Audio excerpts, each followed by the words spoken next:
Anniversary plans don't usually start at 5:42 a.m., but that's when the idea landed, between the hiss of the kettle and the soft thud of my son's sneakers in the hallway. 16 years. It sounded sturdy, like a bridge that could hold anything. Laura had been stretched thin for months with the new promotion, late calls that bled past midnight, calendars stacked with color.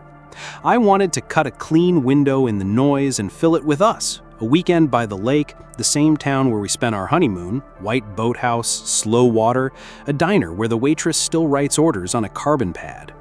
I pictured Laura stepping into the cabin and laughing the way she used to, head tipped back, palms pressed to my chest as if bracing for joy. Max, 14 and suddenly tall, smirked when I told him the plan. Lily, 9, squealed into my sweater. "Don't tell Mom," I said, and Lily zipped pretend lips with both hands. By lunch, I had the cabin booked, a reservation at the little place with the string lights, and a cake ordered with our initials piped in green. The day ticked forward, harmless as a metronome. I didn't yet notice the second phone Laura kept face down on the dresser, or the way she flinched, barely, when unknown numbers bloomed and went dark. Surprises are made of errands. Dry cleaning, gift wrap, gas, the boring scaffolding around a moment you hope will sing. I picked up a scarf Laura had eyed in a shop window last winter and tucked concert tickets between the folds. Our old band playing a reunion set one town over from the lake. Max helped me smuggle luggage to the garage. "You sure she's free this weekend?" he asked, voice casual but eyes wary. "I checked her calendar," I said, and left out the part where every square inch of it pulsed with meetings.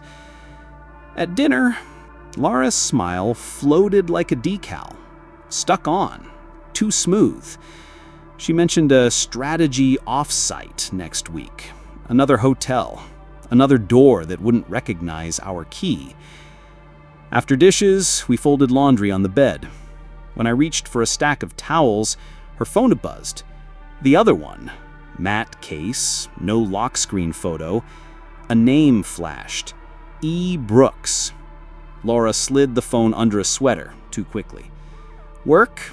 she said, as if I'd asked. In the bathroom mirror, she looked like someone trying on her own face and finding it a touch too tight. I told myself not to become a detective. I told myself the weekend would rinse whatever this was clean. I told myself a lot. The first thread tugged loose on Thursday. Our family iPad, the one that lives in the kitchen drawer under takeout menus, pinged with a new email. I barely glanced. Newsletters, coupons. But my own name in the preview snagged me. Lease application. Hayes Daniel. Reference.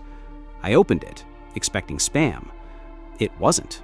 It was a request for employment verification for Laura Chen, my wife. Co-applicant Evan Brooks, an address across town I'd never seen. Move-in date, next month.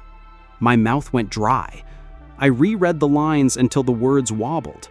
The iPad had always been signed into my account for streaming. Her real inbox must have been elsewhere. This was a copy sent to me because I was listed as a reference. My thumb hovered over reply. Instead, I locked the screen and set the iPad back in the drawer as if it might bite. Max walked in, hair damped from practice. "You okay?" he asked, stopping short. "Just tired," I said, hearing the lie stretched thin. That night, Laura fell asleep turned toward the wall. I watched her shoulder rise and fall and tried to square the shape of us with a lease that didn't include my name. Friday crawled. I answered emails that looked like spilled sand and made calls I didn't remember later. At noon, I drove to the bakery for the cake and told the owner to write D+L like the day we married. On the way back, I parked 2 blocks from Laura's office and stared at the revolving doors. I didn't go in. I just watched people who weren't my wife hold their phones and their coffees and step into their lives.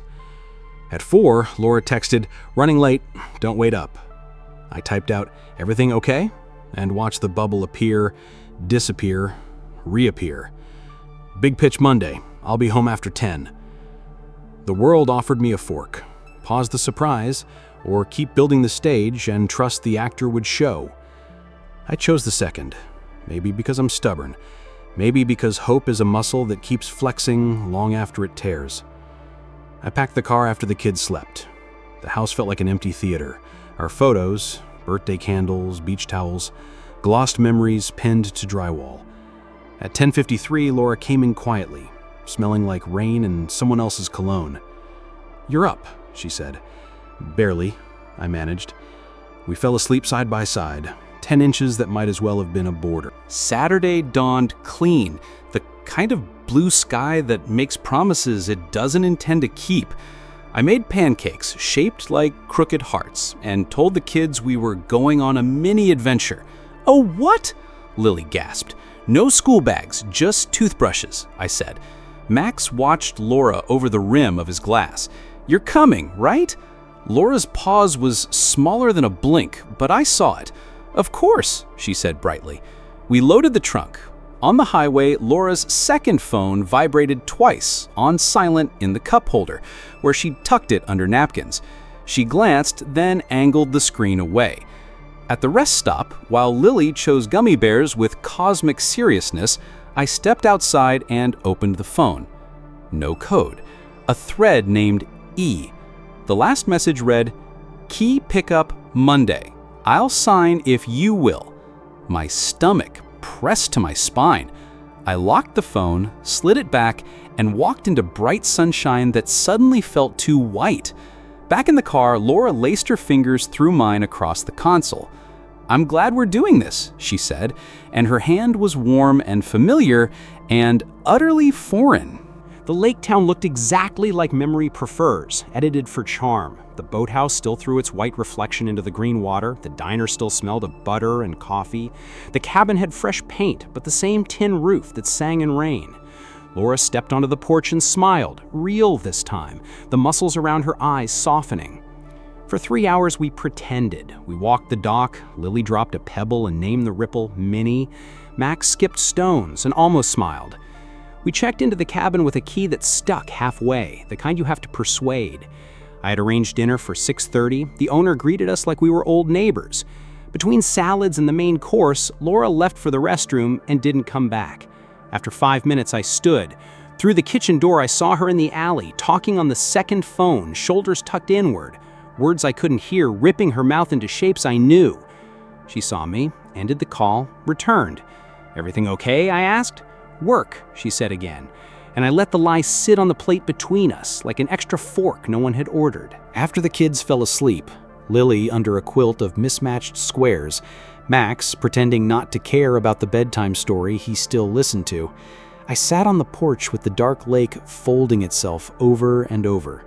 Laura joined me, sweater sleeves pulled over her hands the way she used to when we were 22. "You've been somewhere else lately," I said. We'd both been rehearsing this conversation for months.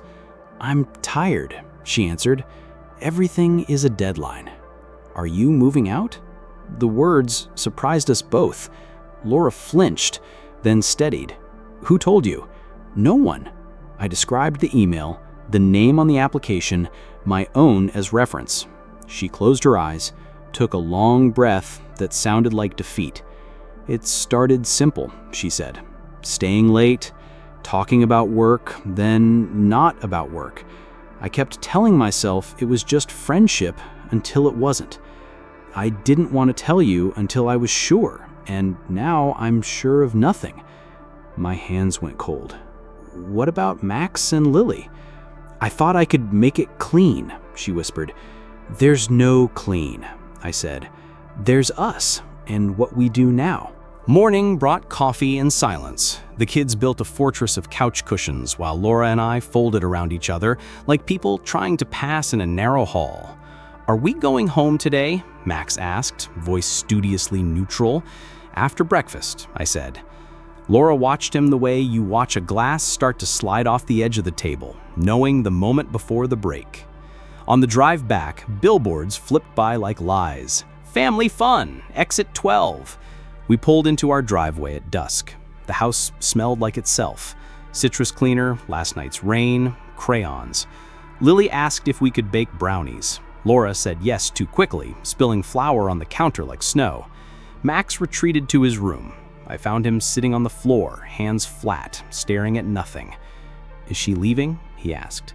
14-year-olds own knives sharper than kitchen steel. "There are things your mom and I have to figure out," I said carefully. "So, yes," he replied, and didn't make me answer. Downstairs, Laura laughed too brightly at something Lily said. The sound rang like a bell in an empty church. On Monday, I called a therapist whose name a friend had whispered months earlier and pretended it was for stress. The office smelled like lemons and quiet. "What do you want to happen?" she asked. The question felt like a test I hadn't studied for. "I want my kids to come through this with their kindness intact," I said finally, "and I want to stop feeling like I'm making a mistake no matter what I choose." She nodded and wrote something I couldn't read upside down. That evening, I set 2 plates at one end of the dining table and 2 at the other, a geometry of distance. Laura came home late, hair damp, eyes rimmed red. She touched the back of a chair, a tiny gesture of someone asking permission to exist. "We have to tell them," I said.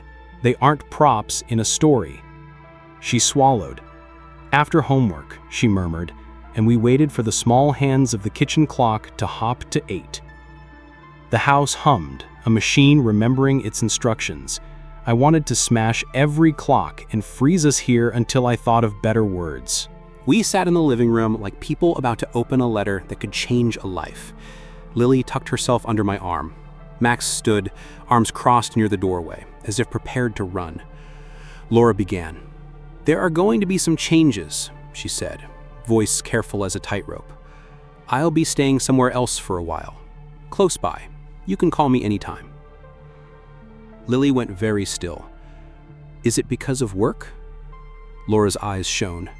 "Partly, and partly because your dad and I need to figure out how to be better parents, even if we're not living in the same house." Max laughed once, short, tired. "You mean you're breaking up?" I met his gaze. "Your mom and I love you more than any of this," I said. "That won't change." Lily tucked her face into my sweater. "If you love each other, why can't you stay?" I didn't reach for the easy lie. "Sometimes grown-ups love each other and still break the things they meant to keep safe," I said. Laura covered her mouth with her hand. We were all quiet long after the clock decided it was allowed to tick again. Boxes are honest in a way people aren't. They say, "This goes, this stays," without judgment. Laura packed the next Saturday. I labeled things with black marker. Kitchen, misc, books, hers. The kids drifted like ghosts between rooms. When movers left, the air felt lighter and crueler at once. Laura stood in the doorway, keys in one palm, the other hand hovering, as if she wanted to touch my arm and didn't trust the muscle memory. "I'll be by tomorrow to take Lily to the park," she said. "Text me if he wants to talk." "He will," I said, and we both knew I was guessing. After she drove away, I found the scarf I'd bought, still wrapped, ribbons neatly crossed. I thought of the cabin, the dock, the email, the alley behind the restaurant. I tucked the box into the back of the closet. That night, Max sat on the steps and stared at the plant Laura had forgotten. "Should we water it?" he asked. "Yeah," I said. We took turns with the can. Ridiculous ceremony for a thing that didn't know who had betrayed whom. Grief built us a new schedule. Mornings became logistics, lunches, hair, a note in Lily's backpack that said, "You're brave." Evenings were small islands, Lily's report on volcanoes, Max's drawings of buildings that bent light like paper. On Wednesdays, Laura picked Lily up for dinner and tried not to hover in the doorway. Max stayed home and pretended homework was a shield. One Thursday, he handed me a sketch. "It's a house," he said, embarrassed. The lines were clean, patient. "The roof is heavy, but the beams carry it," I said. He shrugged, but his mouth twitched upward. Later, after both kids slept, I stood in the kitchen and watched the plant on the sill catch streetlight. I wrote an email to Laura I didn't send. "I hope the apartment feels like yours without having to steal ours to make it." I deleted it. We were learning a truce that didn't require agreement. just restraint. Outside, a neighbor's wind chime insisted the air could still make music. The legal parts moved like glaciers, quiet, inevitable, carving new edges. Our lawyer used words like custody schedule and equitable distribution as if we were dividing a pie instead of a life. Max asked if we could skip Christmas this year. Lily asked if Santa could find 2 addresses. I told them both the truth I could manage, that holidays are just dates unless we put a story in them, and we could write a new one. On a Sunday, Laura and I met at a coffee shop to sign a stack of papers higher than any cake we'd ever bought. Her hair was shorter. The newness made sense on her. When the pen paused above my name, my hand trembled once, then steadied. Laura's signature came out neat, like always. We sat a minute after, strangers who knew exactly how the other took their coffee and nothing else. "Do you hate me?" she asked. I surprised us both. "No," I said. "I don't have room for hating you and loving them at the same time." She nodded, eyes rimmed with that familiar red, and left with the papers like a courier of endings. Spring arrived like someone opening a window. The house smelled different. Fresh-cut grass, pancakes on Saturdays, detergent that wasn't a compromise. I started running again at dawn, the neighborhood blue and quiet, breath counting what my mind wouldn't. Max joined me sometimes, lanky and awkward and faster than he knew. Lily taped drawings to the fridge, 3 stick figures under a rainbow, a 4th in the corner with a speech bubble that said, "Hi."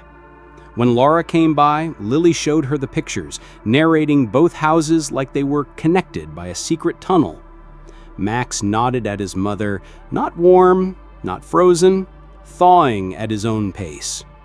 One evening, I found the scarf I'd hidden and considered giving it to Goodwill. Instead, I left it on the porch for Laura. No note. The next day, the scarf was gone and a small pot of daffodils sat in its place. I didn't read into it. I watered them anyway. Healing, I decided, wasn't a door. It was a hallway with a lot of lights you had to turn on one by one. On the anniversary itself, I didn't plan anything. The kids and I ate pizza on the floor and watched a movie we'd seen a dozen times. When credits rolled, Lily leaned on my shoulder, half asleep, and Max scrolled without really reading. Outside, the streetlights hummed. I thought about the cabin and the alley and the way a lease can be more ruthless than a fight. I thought about the therapist asking what I wanted and how the answer had changed. I wanted less noise. I wanted my children to believe that endings could be honest, that love could be stronger than the shape it used to live in. Before bed, I wrote a note to myself and stuck it inside the kitchen cabinet where we keep the cereal. "You didn't save the marriage. You kept the family." In the morning, I made waffles shaped like messy hearts. Max rolled his eyes, Lily clapped anyway. I brewed coffee and listened to the ordinary music of spoons and small complaints, the drumbeat of a house that had learned a new rhythm and decided to keep time.